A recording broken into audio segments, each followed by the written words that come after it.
మనం ఏమనుకుంటామంటే చాలా మంది క్రిస్మస్ నెలలో ఏం చెప్తా ఉంటారంటే ఎక్కువ పశువుల తొట్టులో పుట్టాడు అంటూ ఉంటారు. రెండోది లేకపోతే లేక సత్రములో పుట్టాడు అంటూ ఉంటారు. అలాగే మూడోది లేక వీధుల్లో పుట్టాడు అని అంటూ ఉంటారు. అయితే ఇవన్నీ మనం వెతకడం మనం అనుకుంటూ ఉంటాం. కానీ మనం అనుకోవాల్సింది ఏంటంటే యేసయ్య నా హృదయంలో పుట్టాడా లేదని గ్రహించుకోవాలి. హల్లెలూయా. హల్లెలూయా.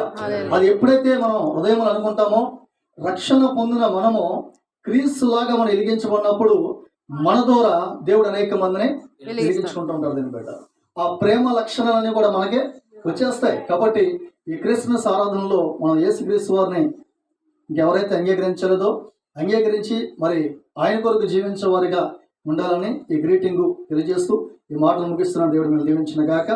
ఈ సమయంలో